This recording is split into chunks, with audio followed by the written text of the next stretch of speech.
Hello दोस्तों, आज के वीडियो लेक्चर में आप सबका स्वागत है। आज हम अपने इस क्लास में कुछ सीक्रेट्स, कुछ राज खोलने वाले हैं। ये राज आपको राइटिंग टास्क 1 लिखने से पहले पता ही होने चाहिए। अगर आपको इनके बारे में अच्छी तरह से जानकारी है तो बहुत बेहतरीन बैंड स्कोर आप ले सकते हो। कंपेयरिंग डाटा को लेके ग्रामर्स के सीक्रेट्स आज हम इस क्लास में कवर करेंगे, जैसे कि आप थंबनेल में देख रहे हो। हमारी क्लास बेसिक्स से एडवांस के ऊपर जाएगी। जब हम बेसिक्स कर रहे होंगे, पहले 10 मिनट आपको बहुत आसान लगेंगे, लेकिन बाद में जो पिछले जो 10 मिनट हैं, 15 मिनट हैं, उसमें राज खुलेंगे कि किस तरीके से आप बेहतरीन लिख सकते हो, कौन सी स्ट्रक्चर्स अच्छी हैं डाटा कंपेयर करने के लिए, कौन सी वोकैबुलरी हमने यूज करनी है डाटा कंपैरिजन के लिए। तो हम चलते हैं आज की क्लास के ऊपर। सबसे पहले आपको मैं बताता हूं वो रिक्वायरमेंट्स जो कि टास्क 1 लिखने से पहले आपको पता होनी ही चाहिए। आपको ये चीज का पता है कि जो हमारी राइटिंग टास्क 1 है उसमें वैल्यू चार्ट्स रहते हैं। तो जो वैल्यू की सबसे बड़ी जो फीचर्स हैं वो दो हैं, वैल्यू चेंज होती है और वैल्यू को हम कंपेयर करते हैं। इसके बारे में हमने अपने पिछले लेसन में बहुत अच्छी तरीके से कवर कर रखा है। वैल्यूज को चेंज करने के लिए, वैल्यूज चेंज होती हैं उसको लिखने के लिए तो हमारे पास लैंग्वेज होनी चाहिए जिसको हम बोलते हैं लैंग्वेज ऑफ चेंज, जिसको हमने कवर किया अपने सेकेंड लेसन में और थर्ड लेसन में। और इसके बाद होनी चाहिए कंपैरिजन, क्योंकि वैल्यू को हम कंपेयर भी करते हैं, तो डेफिनेटली हमें लैंग्वेज ऑफ कंपैरिजन के बारे में पता होना चाहिए। जैसे कि आप लोग देख पा रहे हो, हमें लैंग्वेज ऑफ चेंज के बारे में पता होना चाहिए, हमें language of comparison and contrast के बारे में पता होना चाहिए, क्योंकि हमने वैल्यूज को चेंज के बारे में, वैल्यू बढ़ रही है, वैल्यू कम हो रही है, उसके बारे में लिखना है, उसके बारे में बताना है, और वैल्यूज को कंपेयर करना है कि कौन सी हाईएस्ट है और कौन सी लोएस्ट है। और हाँ, जितना भी ये डाटा है, डाटा की grouping of data, organizing of data, हमें ये भी पता होना चाहिए कि कौन सा डाटा हमने BP1 में लिखना है, कौन सा डाटा हमने BP2 में लिखना है, जिसमें हम mainly data selection, data coverage की पूरी बात करते हैं। तो आपको पता है कि ऑलरेडी वोकैबुलरी और सेंटेंस स्ट्रक्चर्स जो हैं वो एक कैसे, कौन सी वोकैबुलरी चाहिए, कौन से सेंटेंसेस अच्छे हैं जिसमें हमने लैंग्वेज ऑफ चेंज लिखना है, ये हमने कवर कर रखा है lesson number 2 and lesson number 3 में। जिन स्टूडेंट्स ने वो लेसन नहीं देखे हैं सो प्लीज उसका डिस्क्रिप्शन में मैं लिंक डाल दूंगा, आप उसको देख सकते हो। एक बार आप उनको अच्छी तरह से देख के आप यहाँ पे सीरीज वाइज अगर आप यहाँ आएंगे, आपको ये वाला लेसन बहुत अच्छी तरह से समझ में आएगा। और फिर इसके बाद ऐसे ही लैंग्वेज ऑफ चेंज में भी, क्योंकि ये भी लैंग्वेज है, हमें वोकैबुलरी चाहिए, सेंटेंस फॉर्मेशन चाहिए। और हाँ, हमने जो लास्ट लेसन, जो हमारा लास्ट लेसन था वो था ग्रुपिंग के ऊपर, इंफॉर्मेशन ग्रुपिंग के ऊपर, लेसन नंबर 8। तो उसमें हमने तीनों ही चीजें देखी कि अब हमने डाटा सिलेक्शन कैसे करना है, डाटा की सिलेक्शन कैसे करनी है, डाटा की अरेंजमेंट कैसे करनी है, और पूरे डाटा को कवर कैसे करना है। ये वाला है, ये जो है BP1 और BP2 में हमने कौन सा डाटा लिखना है और कैसे उसको सिलेक्ट करना है, कैसे उसको अरेंज करके पूरा कवर करना है, ये हमने पूरा लेसन नंबर 8 में कर रखा है। कहने का मतलब हमने ऑलरेडी लैंग्वेज ऑफ चेंज भी की हुई है लेसन नंबर 2, 3 में, हमें ऑलरेडी ग्रुपिंग भी की हुई, ग्रुपिंग इंफॉर्मेशन भी हमने कवर कर ली है जो हमें पता होना चाहिए लिखने से पहले। और हमें सिर्फ एक चीज बच गई जो कि इक्वली इंपॉर्टेंट है, वो है language of comparison and contrast, जिसके ऊपर आज की क्लास है। आपको अभी बिल्कुल क्लियर हो गया होगा कि हमें ये तीन जो हैं, ये जो स्तंभ है, ये जो तीन जो मेन पार्ट्स हैं, इनके बारे में हमें पहले से ही पता होगा, तो हम राइटिंग टास्क 1 को अच्छी तरीके से अटेम्प्ट कर पाएंगे। तो हम आज करने जा रहे हैं language of comparison and contrast. Contrast वाला पार्ट बाद में देखेंगे, आज देखते हैं कंपैरिजन। कंपैरिजन होता क्या है, व्हाट इज कंपैरिजन, हम किस चीज को कंपेयर करते हैं। कंपैरिजन होता है डिफरेंस देखना। अगर मैं वैल्यूज के हिसाब से चलूं, क्योंकि हमने वैल्यू चार्ट्स में हमने देखना है टास्क 1 में, तो हम क्या देखते हैं, वैल्यूज में डिफरेंस देखते हैं और हम उसको, उन वैल्यूज को कंपेयर कर रहे हैं। ठीक है जी, ठीक है। असल में मैं पहले आपको जर्नली बता देता हूं, पहले मैं जर्नली आपको कंपैरिजन के बारे में बता रहा हूं, ग्रामेटिकली बता रहा हूं, ताकि आप अच्छी तरीके से स्ट्रक्चर्स को पकड़ पाएं और उसको लिखें। और ये बेसिक्स थोड़ा सा आपको पता होना भी चाहिए, जो कि आपने स्कूल्स में कवर कर रखा है। तो जो कंपैरिजन है, ठीक है, कंपैरिजन हम करते हैं किसी भी नाउन, मतलब कोई किसी भी इंसान का, किसी भी आइडिया का, किसी भी वस्तु का, किसी भी थिंग का हम एडजेक्टिव्स, उसके जो कैरेक्टरिस्टिक्स हैं, उसकी क्वालिटीज हैं, हम उनका कंपैरिजन करते हैं। हम कंपैरिजन करते हैं एडवर्ब्स का, हम कंपैरिजन करते हैं नंबर्स का, किसके नंबर्स ज्यादा हैं, किसके नंबर्स कम हैं। हम कंपैरिजन करते हैं क्वांटिटी का, किसके पास ज्यादा है, किसी के पास क्वांटिटी कम है। मतलब नंबर्स का मतलब काउंटेबल नाउन्स और क्वांटिटी का मतलब अनकाउंटेबल नाउन्स को कंपेयर करते हैं। तो एक एक करके आपको जस्ट बेसिक्स समझाने की कोशिश करता हूं एग्जांपल के साथ। सो सबसे पहले हम लेते हैं एडजेक्टिव्स। अभी आप एडजेक्टिव्स में देखिए, राम इज स्ट्रॉन्ग, राम तगड़ा है, स्ट्रॉन्ग है। तो ये जो स्ट्रॉन्ग है, ये राम की क्वालिटी है, राम की क्वालिटी है, राम की कैरेक्टरिस्टिक है। तो हम राम तगड़ा है, तो ये जस्ट अफर्मेटिव है, ये जस्ट उसको दिखा रहा है कि राम तगड़ा है, बस। फिर इसके बाद आप देखिए कंपैरिजन में, अभी यहां पे कंपैरिजन हो रहा है, Ram is stronger than Shyam, Ram Shyam से तगड़ा है, श्याम से ज्यादा स्ट्रॉन्ग है। सो स्ट्रॉन्गर लिखा है यहां पे, ये आपको ऑलरेडी पता है, तो हमने सेकंड फॉर्म यूज की है। हम बोलते हैं कि एडजेक्टिव की सेकंड फॉर्म है, अदरवाइज हम इसको बोलते हैं कि ये कंपैरेटिव फॉर्म है और इसके साथ देन लगता है। और ये दो इंसान, दो ग्रुप्स के अंदर, दो कैटेगरीज के अंदर कंपैरिजन के लिए ये स्ट्रक्चर यूज होती है। फिर इसके बाद लिखा Ram is the strongest of all, ये जो राम है ये सबसे ज्यादा तगड़ा है। तो ये स्ट्रोंगेस्ट जो है ये सुपरलेटिव फॉर्म है, ये हाईएस्ट डिग्री बता रही है, ये सबसे ज्यादा का बता रही है कि ये सबसे ज्यादा मतलब नंबर एक पे सबसे ऊपर जो है वो राम सबसे ज्यादा तगड़ा है। तो ये स्ट्रॉन्ग, स्ट्रोंगर, स्ट्रोंगेस्ट, पहली बात तो ये कि ये क्या है, ये एडजेक्टिव्स है, किसके, राम के। पहली बात तो ये, तो हम किस में कंपैरिजन कर रहे हैं, हम राम का कंपैरिजन नहीं कर रहे हैं, हम राम की क्वालिटी का कंपैरिजन कर रहे हैं, जो उसकी क्वालिटी है उसका कंपैरिजन कर रहे हैं। और जो क्वालिटी बता रहा है वो एडजेक्टिव्स बता रहे हैं। आपको बात समझ में आ गई होगी। अच्छा, ये जो जैसे कि हम ऊपर जा रहे हैं, ठीक है, ER और EST लगता है, ऐसे मोर मोस्ट भी लगता है, वैसे ही हम कम कम के लिए भी लेस और लीस्ट लगाते हैं। जैसे कि यहां पे लिखा है Ram is stronger then Shyam, Ram Shyam से ज्यादा तगड़ा है, हम इसको उल्टा करके लिख सकते हैं कि Shyam is less strong than Ram.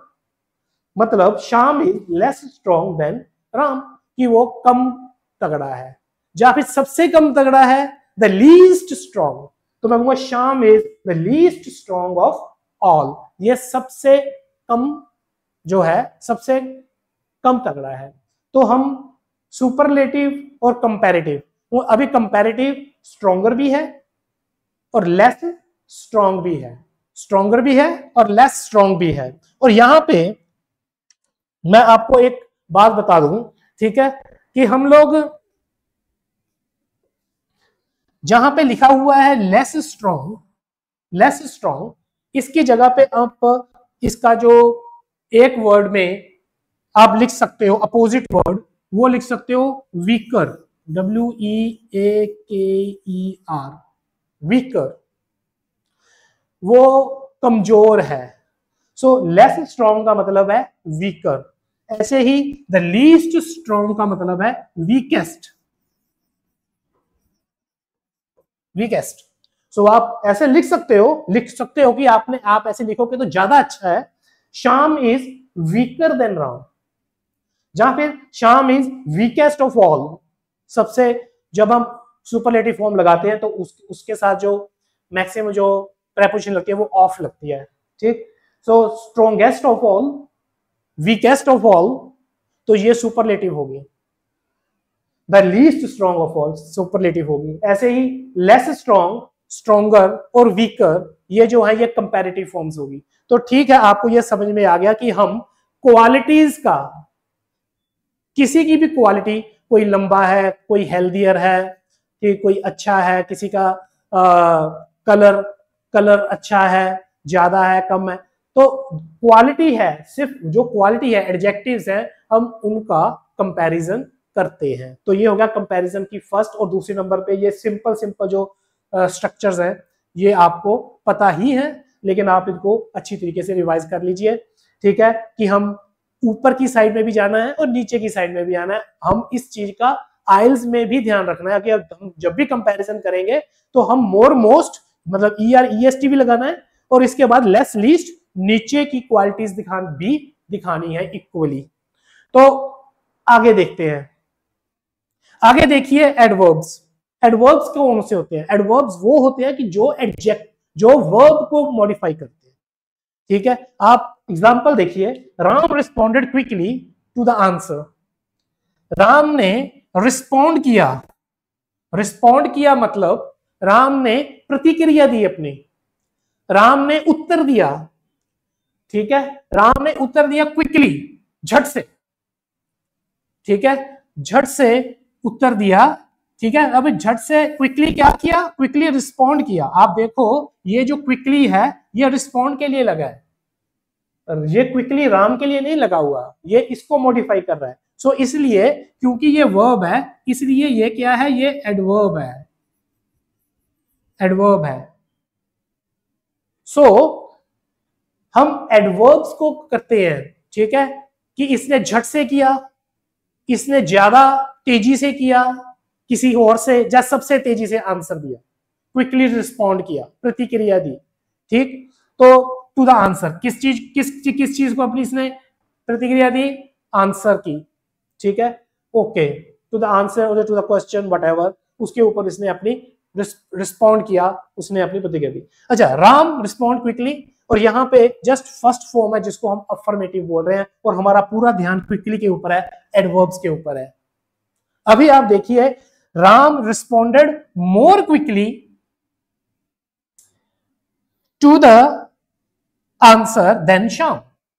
अभी यहां पे लग गया मोर क्विकली देन श्याम, उसने ज्यादा तेजी से आंसर दिया, ज्यादा तेजी से प्रतिक्रिया की आंसर के ऊपर श्याम से। ठीक, इसी तरह से Ram responded most quickly, most quickly. अभी आप देखिए LY वाले जितने भी एडवर्ब्स होते हैं उनके आगे मोर मोस्ट ही लगता है, तो most quickly is the third form, superlative form. उसने सबसे तेजी से, किसने? राम ने सबसे तेजी से रिस्पॉन्ड किया आंसर के ऊपर। ठीक है, answer quickly, most quickly to the answer of all. अच्छा, जैसे हम ऊपर गए हैं वैसे हम नीचे भी जा सकते हैं। तो सिंपली हम बोलेंगे रिस्पॉन्डेड लेस क्विकली और responded least quickly to the answer. So less और लीस्ट हमने लगाया नीचे के लिए, और मोर और मोस्ट लगाया ऊपर के लिए, और आपको स्ट्रक्चर के बारे में भी अच्छी तरह से समझ में आ गया। और मेन चीज जो है यहां पे एडवर्ब्स का कंपैरिजन हो रहा है। ठीक है, एडवर्ब्स मॉडिफाई करते हैं वर्ब्स को। इसके बाद हमारा जो है थर्ड, आप देखोगे नंबर्स। नंबर्स क्या है? नाउन जो है वो काउंटेबल होता है, काउंटेबल भी होता है, अनकाउंटेबल भी होता है। तो काउंटेबल नाउन्स को हम गिन सकते हैं, तो जिनको हम गिन सकते हैं तो उनमें कंपैरिजन हो रहा है। जैसे कि राम बॉट 5 मैंगोज, राम ने 5 आम खरीदे। अभी आप यहाँ पे देखो, ये जो 5 लगा है ये किसके लिए लगा है? मैंगोज के लिए लगा है। 5 मैंगोज, 5 मैंगोज उसने खरीदे। ठीक, अभी ये तो हो गया जस्ट अफर्मेटिव। ठीक है, अभी आप देखिए, राम बोट 2 मोर मैंगोज देन श्याम। यहां पे मोर लग गया, मोर देन, मोर मैंगोज, उसने 2 मैंगोज ज्यादा खरीदे श्याम से। मतलब कि किसने? राम ने। मतलब श्याम ने कितने खरीदे? श्याम ने 3 खरीदे होंगे, तो राम ने उससे 2 ज्यादा खरीदे। तो कहने का मतलब तो वही सेम रहा, ठीक है। सो इसने खरीदे, bought 2 more mangoes than Shyam. अभी Ram bought the most mangoes of all, most mangoes of all, सबसे ज्यादा उसने आम को खरीदा। तो यहां पे आप देखिए मोर और मोस्ट लगा हुआ है, मोर मोस्ट लगा हुआ है। अभी ऊपर सिंपली गिनती मतलब 1 2 3 4 5 लिखा हुआ है, ठीक है। तो यहां पे मैनी भी आ सकता था, मैनी मैंगोज, बहुत सारे आम खरीदे, ठीक है। मोर मैंगोज, मोस्ट कुछ, ठीक है। तो मैनी मोर मोस्ट, इनफैक्ट ये जो है ये मैनी जो है ये अफर्मेटिव फॉर्म, मोर जो है ये कंपैरेटिव, एंड मोस्ट जो है ये सुपरलेटिव फॉर्म होती है in case of numbers, in case of countable numbers. अभी जैसे ये ऊपर जा रहे हैं वैसे नीचे भी लेस और लीस्ट, लेकिन इस केस में क्योंकि ये नंबर्स हैं, इसमें लेस लीस्ट नहीं, इसमें फ्यूअर एंड फ्यूएस्ट ये आएंगे, क्योंकि इनको हम काउंट कर सकते हैं। हम अगर नीचे जाएंगे तो श्याम बॉट्स 2 फ्यूअर मैंगोज, तो 2 कम आम खरीदे हैं उसने, तो यहां पे फ्यूअर लिखा है, ठीक है। स्टूडेंट्स इस यहां पे बहुत ज्यादा कंफ्यूज होते हैं, उनको ध्यान में नहीं रहता और वो यहाँ पे लेस और लीस्ट लिखते हैं। वो लिखेंगे यहाँ पे, ठीक है, लेस मैंगोज। लेस मैंगोज नहीं लिखा जा सकता क्योंकि मैंगोज को हम काउंट कर सकते हैं, ठीक है। तो लेस मैंगो का मतलब कुछ और हो जाएगा, ठीक है। तो वो असल में गिनती में नहीं आएगा, तो वो किस में जाएगा, वो जाएगा क्वांटिटी में, ठीक है। लेस मैंगो का मतलब कम कम आम खरीदे हैं, लेसन में ये इंग्लिश में गलत है, सिंपल सी बात है। तो यहाँ पे फ्यूअर मैंगोज आएगा, फ्यूअर मैंगोज देन श्याम, ठीक। और इसी तरीके से Shyam boat the fewest mangoes of all, सबसे कम आम खरीदे हैं, ठीक है। और एक चीज और, जब आप वैल्यूज के बारे में लिख रहे होंगे तो आप ध्यान दीजिएगा, ठीक है। तो आप यहाँ पे जैसे 5 लिखा है, 5 मैंगोज, यहां पे बीच में 5 के आगे यहां पे आप लिखोगे numbers of 5 numbers of mangoes, ठीक है। इसी तरीके से यहां पे लिखा हुआ है 2 मोर, यहां पे आप लिख सकते हो नंबर्स ऑफ। इसी तरीके से मोस्ट नंबर्स ऑफ, यहां पे फ्यूअर नंबर्स ऑफ और फ्यूएस्ट नंबर्स ऑफ। ये जो नंबर ऑफ वाला फ्रेज है जो आपको बता रहा हूं, ये जो है नंबर ऑफ, ये जो फ्रेज है ये आपको अगर आप लिखोगे तो आपका सेंटेंस ज्यादा फॉर्मल हो जाएगा, ठीक है। और ये जो है फॉर्मेलिटी डेफिनेटली हमें बढ़ानी है, क्योंकि हमारा जो राइटिंग में है हमने फॉर्मल ही चलना होता है, ठीक है। तो फॉर्मल राइटिंग है हमारी। सो आप नंबर्स ऑफ लिखो तो वो ज्यादा बेटर है। तो आप होंगे 5 number of mangoes, more number of mangoes, many number of mangoes, most number of mangoes, fewer number of mangoes, fewest number of mangoes. Isn't it? समझ में आ गया होगा। तो ये नंबर ऑफ वाला जो है कंसेप्ट, ये आपको, ये नंबर ऑफ वाला जो फ्रेज अगर आप बीच में लिखोगे तो ये ज्यादा अच्छा है, बेटर है, इसको आप भूलिएगा मत। हाँ, टास्क 2 में हम जनरलाइज चलते हैं क्योंकि उसमें वैल्यूज की बात नहीं हो रही होती है, तो डेफिनेटली आप सीधा लिखोगे। और अगर आप जनरली इनफॉर्मल और फॉर्मल स्पीकिंग भी कर रहे हो तो उसमें भी आपको नंबर ऑफ बोलने की जरूरत नहीं है। तो नेक्स्ट में चलते हैं। आप देखिए क्वांटिटी, क्वांटिटी का भी हम कंपैरिजन करते हैं, कंपेयर करते हैं। अभी क्वांटिटी कैसी quantity, quantity in term in means कि हम जो नाउन्स है, नाउन को हम काउंट नहीं कर सकते। अनकाउंटेबल नाउन जो है उनके बारे में बात हो रही है, जैसे कि इंफॉर्मेशन, जैसे कि नॉलेज, जैसे कि मनी, जैसे कि एयर, जैसे कि वाटर, जैसे कि राइस। ये जो है अनकाउंटेबल है। जितने भी अनकाउंटेबल नाउन है उनको हम कंपेयर कर रहे हैं। अभी यहाँ पे आप एग्जांपल देख रहे हो, Ram has collected a little information. Ram ने बहुत कम इंफॉर्मेशन को गैदर किया, कलेक्ट किया, इकट्ठा किया। सो यहां पे लगा हुआ लिटिल, लिटिल किसके लिए लगा है? इंफॉर्मेशन के लिए, लिटिल इंफॉर्मेशन, ठीक। So Ram has collected little information. अभी राम ने शाम से ज्यादा इंफॉर्मेशन कलेक्ट की, तो मैं यहां पे लिखूंगा Ram has collected more information than Shyam. ठीक। और इसी तरीके से ज्यादा, उससे भी ज्यादा, सबसे ज्यादा की तो मैं कहूंगा most information of all. Ram has collected most information of all, ठीक है। और अगर इसी तरीके से अगर मैं कम की नीचे की तरफ जा रहा हूं तो डेफिनेटली यहां पे लगेगा लेस और लीस्ट। यहां पे फ्यूअर और फ्यूएस्ट नहीं लगेगा, यहां पे आएगा लेस और लीस्ट, क्योंकि ये अनकाउंटेबल है। सो मैं बोलूंगा Shyam has collected less information than Ram. Shyam ने कम इंफॉर्मेशन कलेक्ट की, has collected less information. And अगर मैं लीस्ट बोलूंगा, सबसे कम बोलूंगा, the least information of all. Shyam has collected the least information of all. So वही है more most, little more most जो है ये मेन इसका जो कंपैरेटिव सुपरलेटिव अफर्मेटिव है। ऊपर जाने के लिए मोर मोस्ट है, नीचे जाने के लिए लेस लीस्ट कंपैरिजन में, ठीक है। तो क्वांटिटी का हम जब कंपैरिजन करते हैं, ठीक है, तो लेस लीस्ट नीचे जाने के लिए। मगर ये चीज एक बार फिर से आपको थोड़ा सा अच्छी तरीके से अगर मैं बताऊं, नंबर्स एंड क्वांटिटी में थोड़ा सा रहता है, कंफ्यूजन रहती है।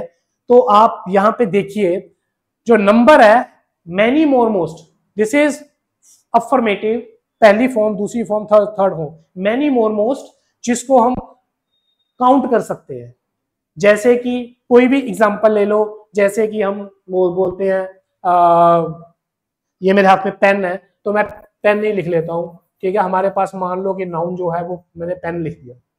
सो मैनी पेन्स, मोर पेन्स, मोस्ट पेन्स। और हाँ, बीच में नंबर ऑफ लिखना मत भूलिए, मैंने बोला many number of pens, more number of pens, most number of pens, isn't it. इसी तरह से आप इस साइड में आ जाओ, मच मोर मोस्ट। यहाँ पे अब क्वांटिटी है जिसको हम काउंट नहीं कर सकते, जिसको हम काउंट नहीं कर सकते, कोई हम कुछ हम ले लेते हैं, जैसे कि मनी, हम पैसे को काउंट नहीं कर सकते, अनकाउंटेबल नाउन है। तो मैं क्या बोलूंगा, much money, more money, most money.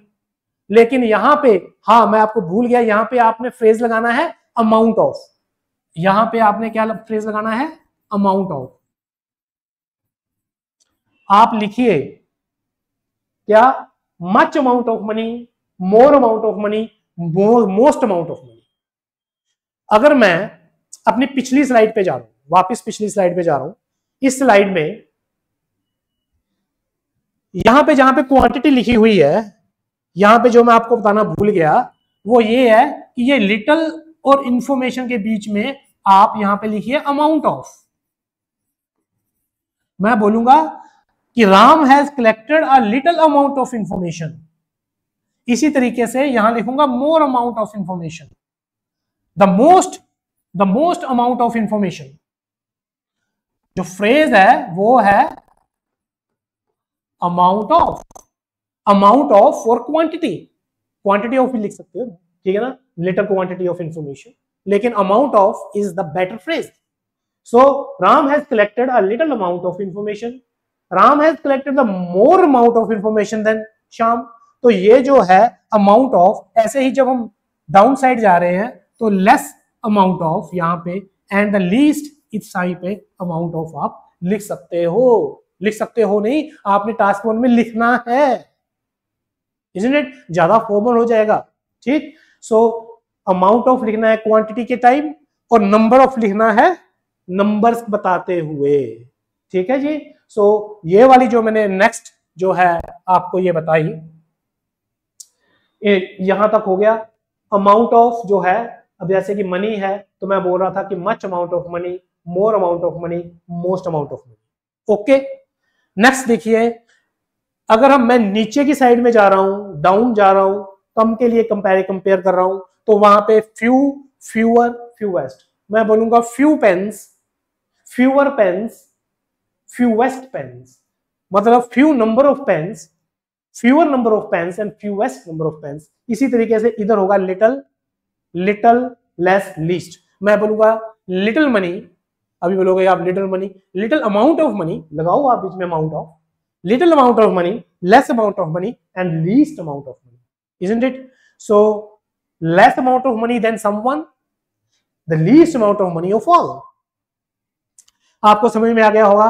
तो इसमें आपने गलती नहीं करनी है, ये छोटे छोटे कंसेप्ट आप देखोगे बहुत आसान है, और आप तुमने पहले कभी किए भी होंगे क्लास में, और ये जो है इसकी वजह से आप वहां पे बहुत सारे मार्क्स आपके जा सकते हैं, क्योंकि वो सब वो ये जो कंसेप्ट हैं, ये जो आपको आसान लग रहे हैं, और ये जो है आपको वहां पे लिखने ही हैं, ये बेसिक्स हैं। अभी बेसिक्स के ऊपर हम चलते हैं थोड़ा सा, ठीक है, बेसिक से थोड़ा सा ऊपर चलते हैं। मैंने आपको बोला था कि हम बेसिक से एडवांस में चलेंगे, ठीक है।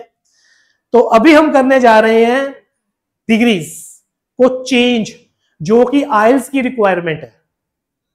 भाई आइल्स को क्या चाहिए, आइल्स को चाहिए यहां से कि आपकी जो फर्स्ट डिग्री है उसको चेंज कीजिए सेकंड में, सेकंड को थर्ड में, थर्ड को फर्स्ट में, और फिर इसके बाद आप उसको लिखिए। ये वेरिएशंस उसको चाहिए। हमने अभी तक जो मैंने आपको बताया, कम से कम आपको वो पता होगा, तभी तो आप उसमें वेरिएशंस कर पाएंगे। तो बेसिक्स जो है कम से कम आपको पता तो होना चाहिए कि कंपैरेटिव, सुपरलेटिव ये है क्या, और ये नंबर्स में क्या है, क्वांटिटीज में क्या है, क्वालिटीज में क्या है, एडवर्ब्स में क्या है, एडजेक्टिव्स में क्या है। तो ये बेसिक्स मुझे बताने की जरूरत थी। अभी मैं बता जो चल रहा हूं, यहां से आइल्स का जो है मेन पार्ट स्टार्ट हो रहा है, जहां से आपके राज खुलेंगे कि आप ज्यादा बैंड स्कोर कैसे ले सकते हो। पहले तो हम डिग्रीज को चेंज करते हैं एक एग्जांपल लेके। अभी देखिए मैंने यहां पे लिखा हुआ है कि सुपरलेटिव है, कंपैरेटिव, अफर्मेटिव है। हम करने क्या वाले हैं कि सुपरलेटिव में जो भी सेंटेंस लिखा होगा उसको हमने कंपैरेटिव में, मतलब सेकंड फॉर्म में चेंज करना है, मगर मीनिंग चेंज नहीं होना चाहिए, without changing meaning. And same style में हम उसको कन्वर्ट करेंगे अफर्मेटिव में, फर्स्ट में, लेकिन उसका मीनिंग चेंज नहीं होना चाहिए। ध्यान से देखिए, यहां से ये जो स्ट्रक्चर्स अगर आपको समझ में आ गई और ये कंसेप्ट अगर आपको ग्रामर का समझ में आ गया, तो डेफिनेटली आपको आइल्स में बहुत हेल्प मिलने वाली है। सो हम सेंटेंस ले रहे हैं सुपरलेटिव का। Ram is the richest of all the students in the class. Ram जो है अपनी क्लास के सभी बच्चों से ज्यादा अमीर है। अभी यहां पे जो रिचेस्ट लगा है, द रिचेस्ट, इट मींस ये जो है ये इसकी क्वालिटी है। ये किसकी है? राम की क्वालिटी है कि राम सबसे ज्यादा अमीर है अपनी क्लास में, अपनी क्लास के सभी स्टूडेंट से अमीर है। सो रिचेस्ट लगा है। हमने करना क्या है कि इसको, हमें पता है कि इसकी सेकंड फॉर्म रिचर है, इसकी जो फर्स्ट अफर्मेटिव फॉर्म है वो रिच है। इसमें स्टूडेंट्स जब हाईएस्ट फॉर्म में लिखते हैं तो वो इसी स्ट्रक्चर में लिखते हैं। मैं बता रहा हूं ये स्ट्रक्चर ओनली 6 बैंड्स हैं, क्योंकि मैक्सिमम स्टूडेंट इसी सुपरलेटिव लिखने के लिए, सुपरलेटिव सेंस को लिखने के लिए इसी को ही यूज करते हैं, इज़न्ट इट? अभी हम इसको कन्वर्ट कर रहे हैं ईआर में, तो हम क्या क्या लिखेंगे? राम इज रिचर देन, आप बताइए क्या होगा? Ram is richer than other students in the class. तो आप लिखोगे Ram is richer than all the other students. Okay, आप इस फ्रेज को कुछ भी लिख सकते हो, all the other students, any other student in the class. यहां पे ध्यान देने वाली बात यह है कि आपने अदर जरूर लिखना है, क्योंकि इसमें राम भी है, आपको राम को एक्सक्लूड करना है, ठीक है? ऑल द स्टूडेंट्स नहीं लिखना जैसे कि यहां पे लिखा हुआ है।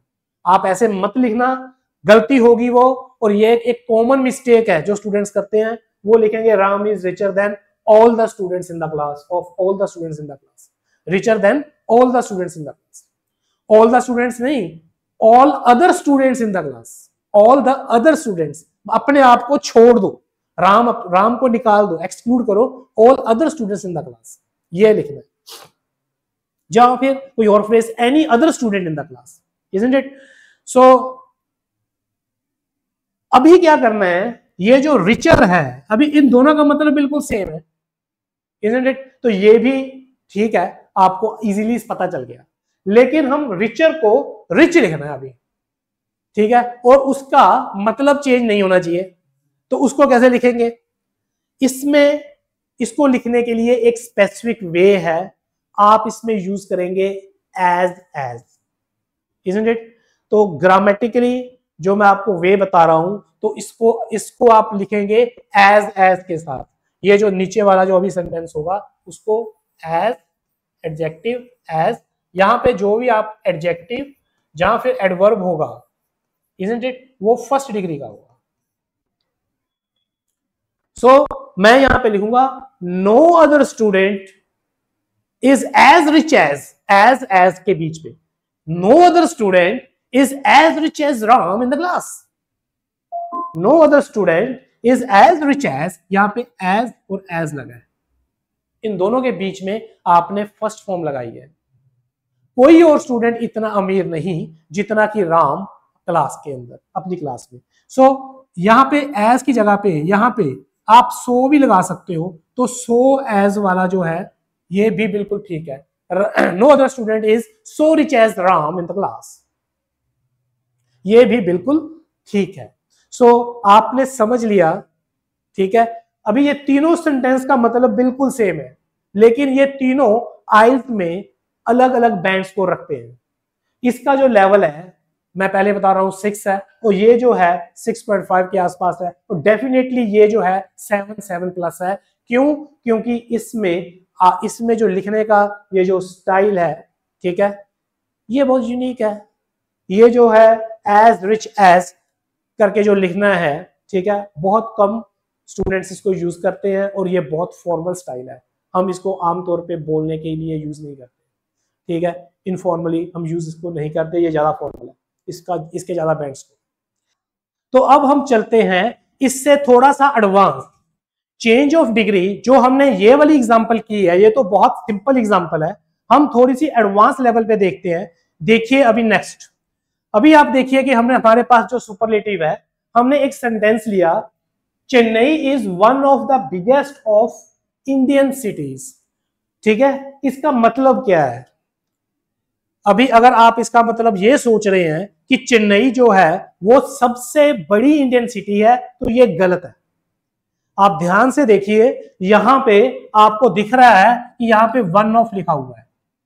जो चेन्नई है ये वन ऑफ द बिगेस्ट है। वन ऑफ द बिगेस्ट का मतलब सबसे बड़ी इंडियन सिटीज में से एक है, ठीक है।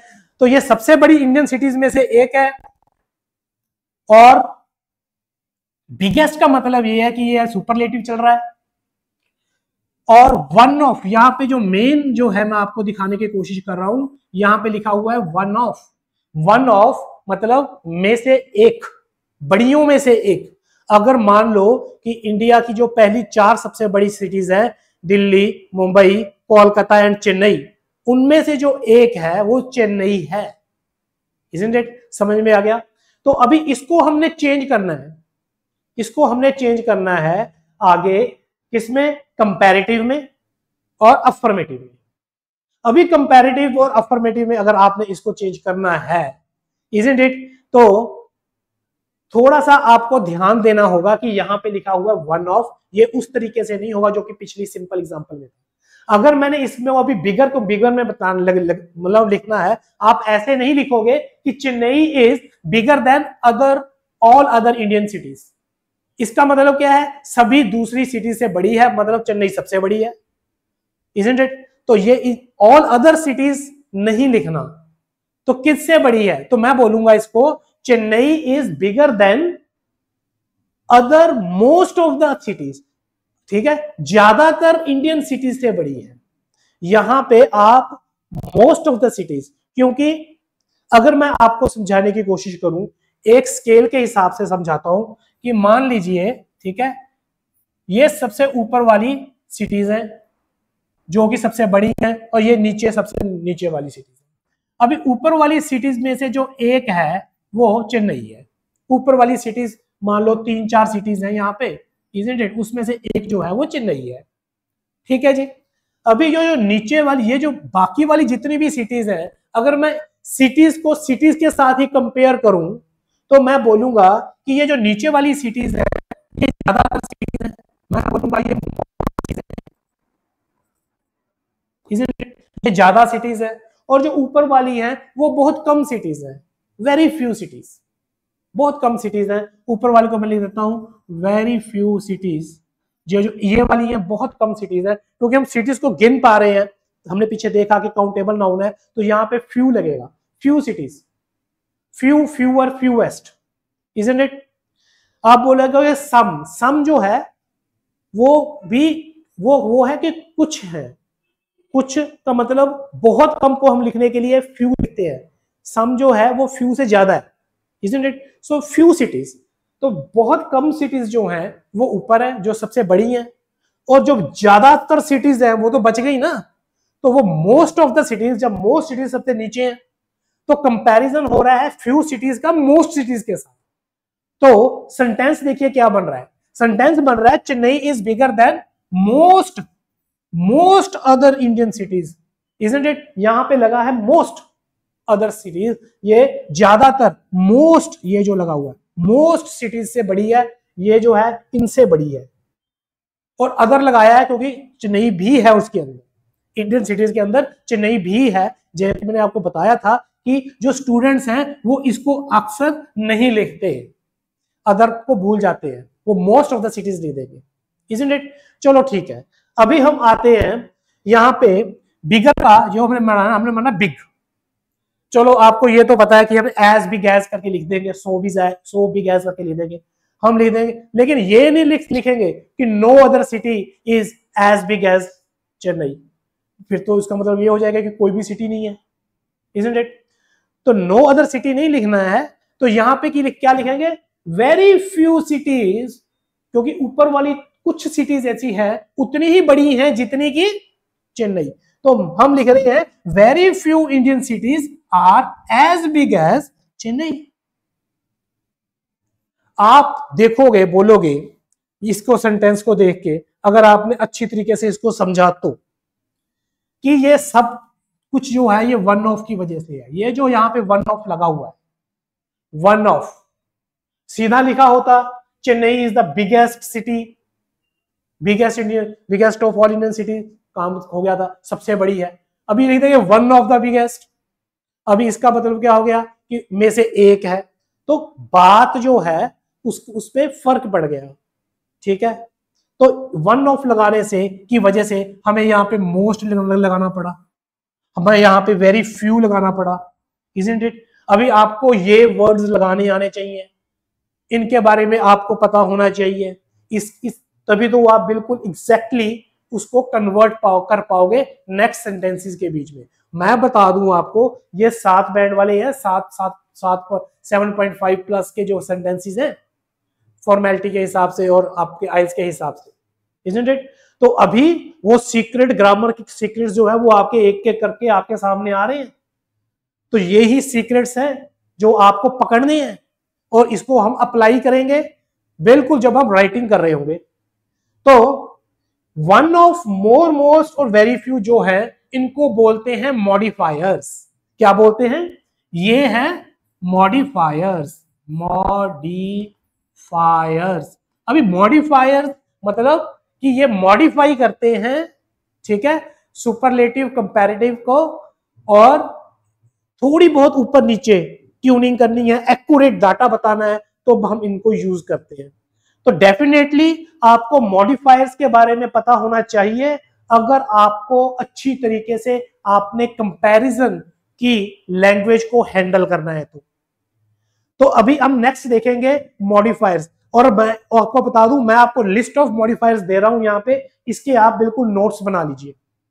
मैं आपको एक एक करके बता रहा हूं कि मॉडिफायर्स किस किस के साथ लगेंगे, ठीक, कौन सी फॉर्म के साथ। जैसे कि अभी हम देखते हैं, पहले सुपरलेटिव सबसे बड़ी फॉर्म के साथ देखते हैं।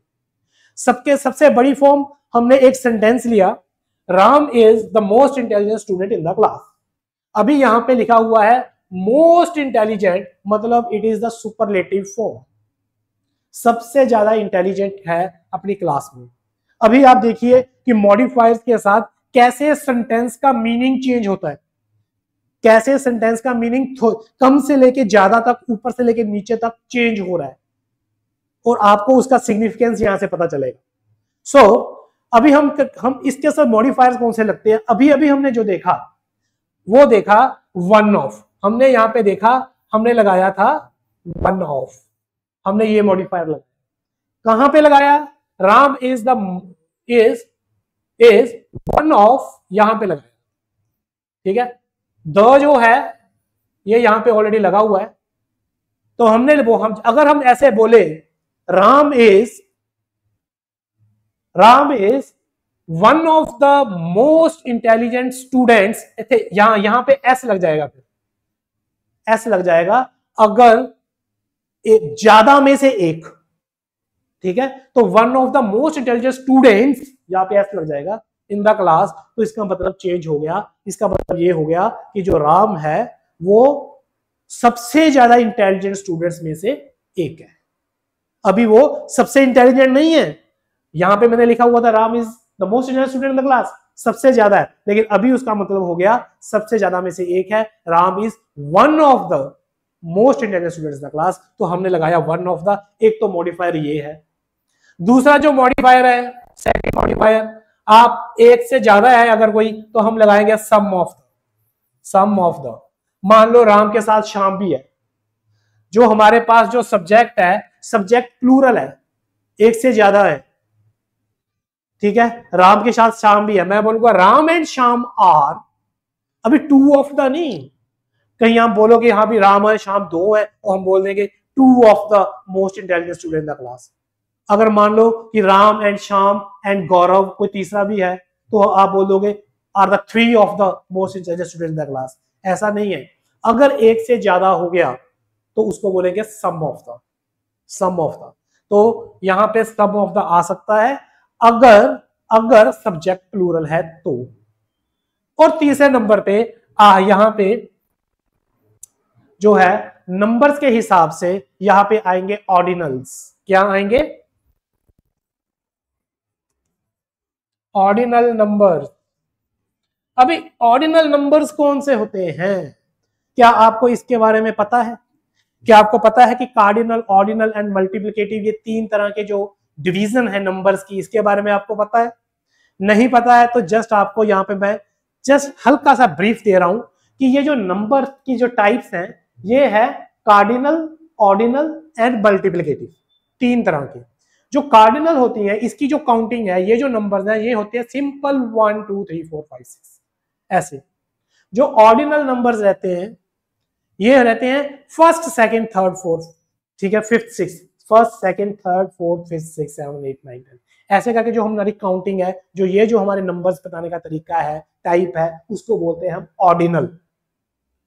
और मल्टीप्लिकेटिव क्या होगा फिर? मल्टीप्लिकेटिव कौन से नंबर होते हैं? मल्टीप्लिकेटिव होते हैं जो कि एक उतने ही, उससे में जितना उसकी क्वांटिटी है उसमें उतने ही ऐड होते जाए, मतलब कि मल्टीप्लाई होते जाए। जैसे कि single double triple quadruple, single double triple quadruple, ये जो नंबर हैं, ये जो है इसको बोलते हैं हम multiplicative. Multiplicative single double triple, ठीक है। मल्टीप्लिकेटिव हम वंस ट्वाइस थ्राइस इसको भी बोलते हैं, वंस ट्वाइस थ्राइस। मल्टीप्लिकेटिव लिखना है तो हम क्या बोलते हैं?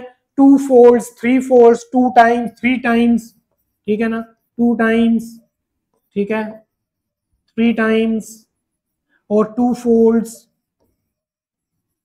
Three folds. ये जो है ये सभी भी मल्टीप्लिकेटिव ही हैं, isn't it? Single double triple quadruple multiplicative, once twice thrice multiplicative, two times, three times, four times multiplicative, two four three fours multiplicative. ये मतलब हम ऐसे मल्टीप्लिकेटिव्स को बोलते हैं। और cardinals 1 2 3 4 5 6, ordinals first second third fourth.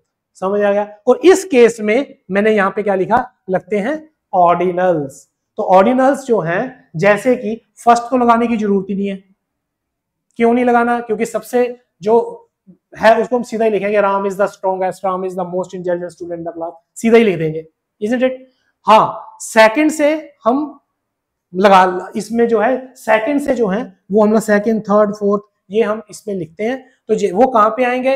Ram is the second most, वो आएगा जो है इस जगह पे, इज द सेकंड मोस्ट, यहां पे ये जो है ऑर्डिनल्स जो है ये लगेंगे इस जगह पे।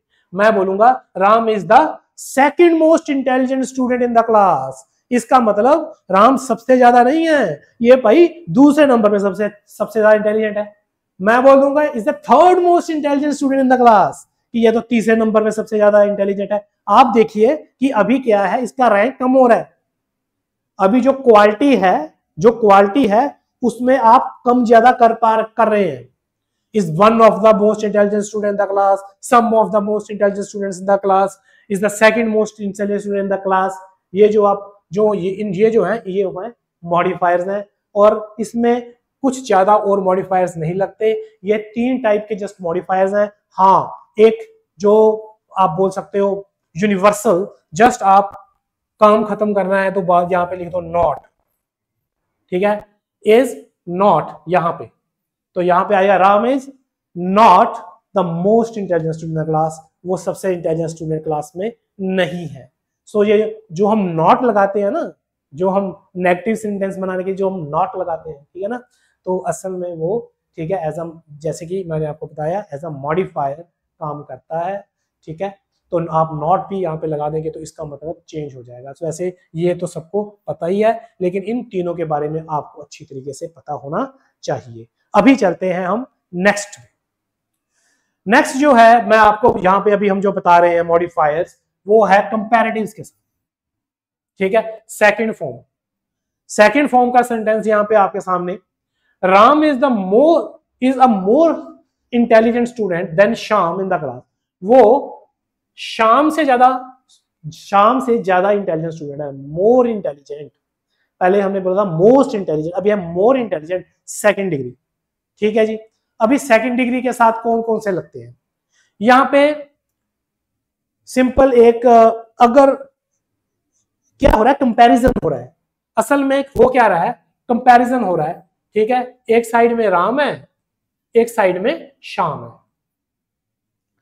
अभी इनमें अगर कम डिफरेंस है, कम है, तो उसके लिए हम यहां पे लिखेंगे अ लिटल,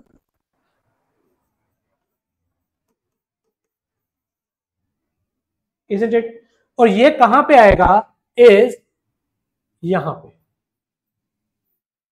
हम लिखेंगे Ram is a little more intelligent then, अब देखो कैसे बोलो, a little more intelligent then, उनसे थोड़ा सा ज्यादा इंटेलिजेंट है, किससे, श्याम से।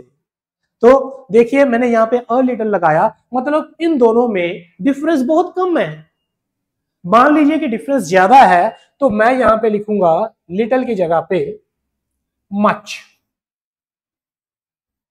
मैं कहूंगा Ram is much more intelligent student in the class, is much more intelligent student than Shyam in the class.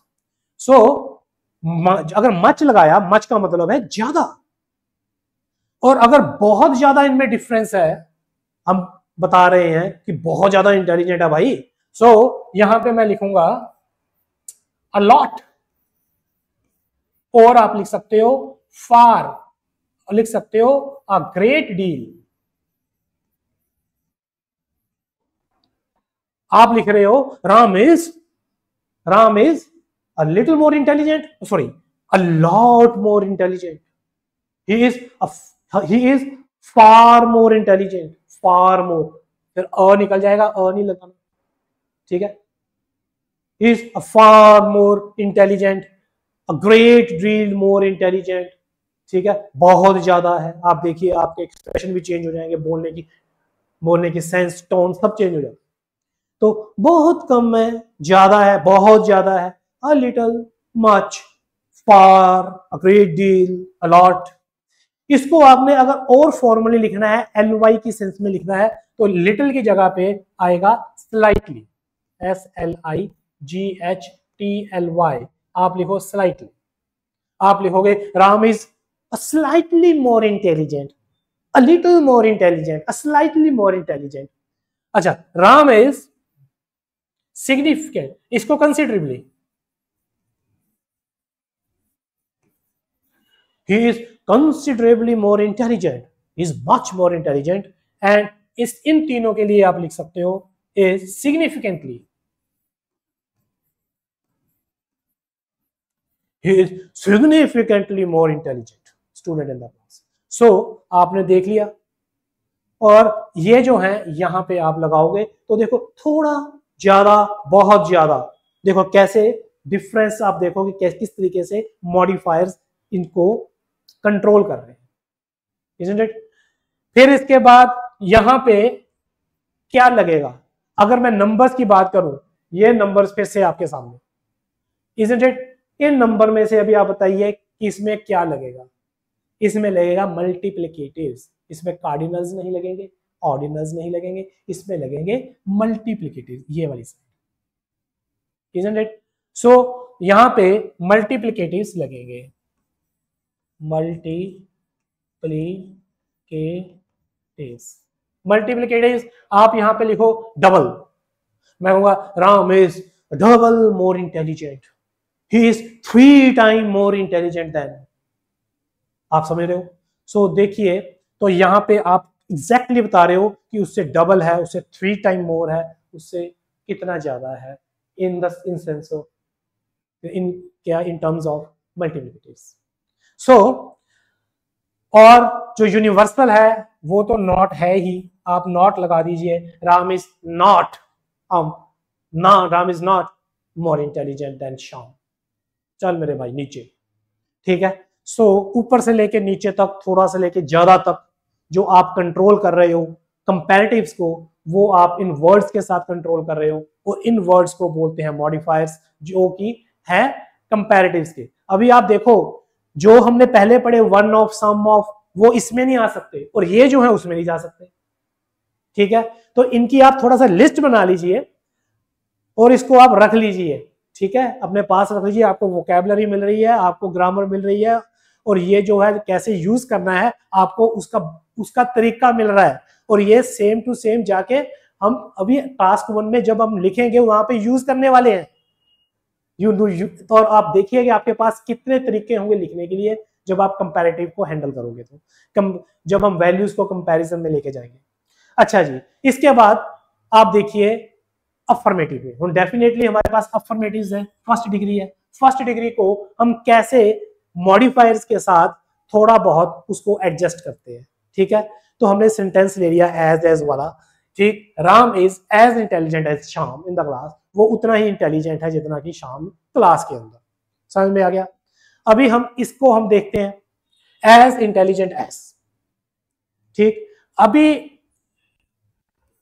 पहली बात तो ये है कि अगर मैं स्केल बनाऊं तो डेफिनेटली मैं ये बोल रहा हूं कि राम उतना ही इंटेलिजेंट है जितना कि श्याम।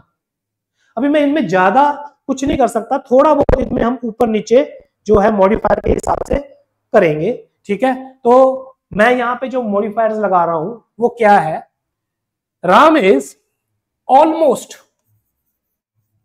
ठीक है, यहां पे लगेगा, यहां पे Ram is almost as intelligent as, ठीक है, ऑलमोस्ट, नियरली, अप्रॉक्सीमेटली,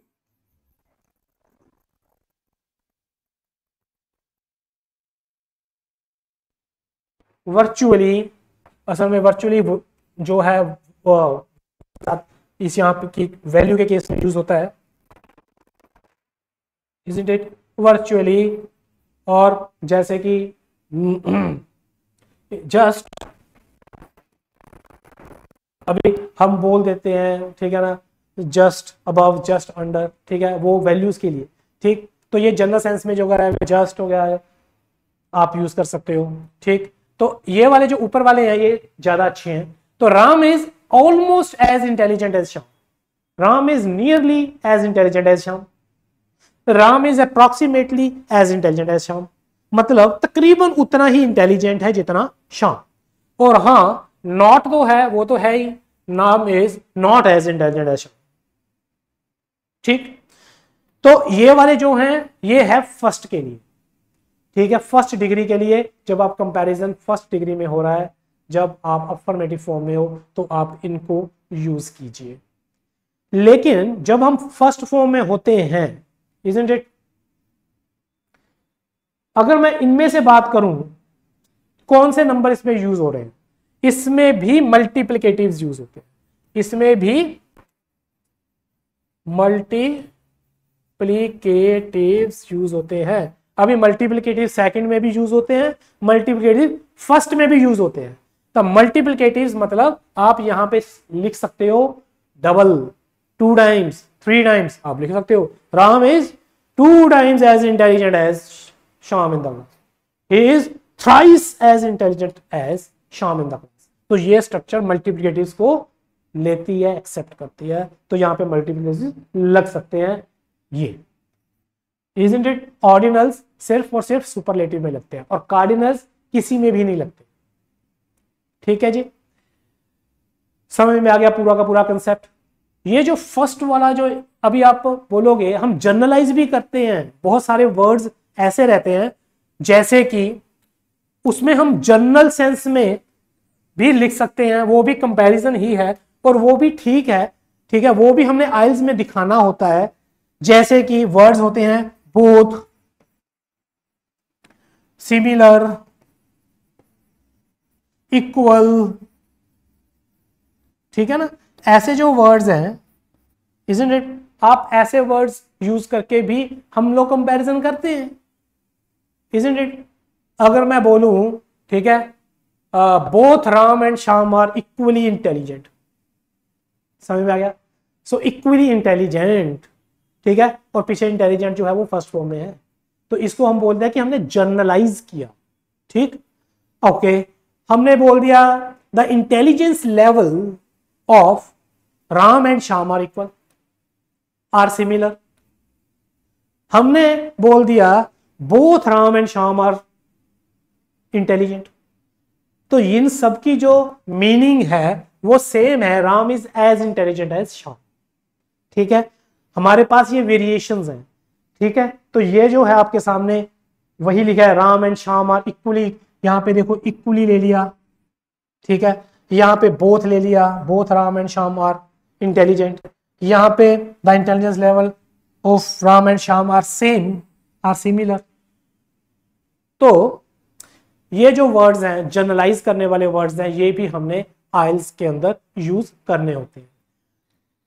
आज हमने कंपैरिजन को लेके, सिर्फ कंपैरिजन की बात कर रहा हूं, कंपैरिजन को लेके हमने सारी स्ट्रक्चर्स की, हमने उसके वेरिएशंस किए, मॉडिफायर्स किए, कैसे उनको चेंज करना है वो किया। ठीक है, आपको वो सारे के सारे सीक्रेट्स बताए जो कि आइल्स के अंदर चाहिए और वो एक्सपेक्ट करते हैं और एग्जामिनर इनको देख के बहुत ही ज्यादा इंप्रेस होते हैं। अगली वीडियो में, आज के लिए ये जो चैप्टर है इतना ही, अगली वीडियो में हम कंट्रास्ट करेंगे, ये अभी कंप्लीट नहीं हुआ, इजंट इट? सो ग्रामर के जो कुछ कंसेप्ट और भी अच्छे कंट्रास्ट को लेके हैं, कंट्रास्ट भी कंपैरिजन का ही पार्ट है, कंपैरिजन की ही सेंस है, लेकिन कंट्रास्ट की जो स्ट्रक्चर्स हैं, उनकी जो ग्रामेटिकल फॉर्मेशंस हैं, पंक्चुएशन वगैरह, वो सब कुछ हम उसमें अच्छी तरीके से करेंगे, हमारे नेक्स्ट लेक्चर में करेंगे। और ये पूरी की पूरी language of comparison and contrast, इसमें हम एक्सपर्ट होना है, इसको अच्छी तरह से लर्न करना है और इसमें हम अच्छी तरह से पढ़ के इसको हम अच्छी तरह से बैंड स्कोर इससे हम ले सकते हैं। सो मिलते हैं अभी हम अपनी अगली वीडियो में, तब तक के लिए इजाजत दीजिए। नमस्कार, जय हिंद।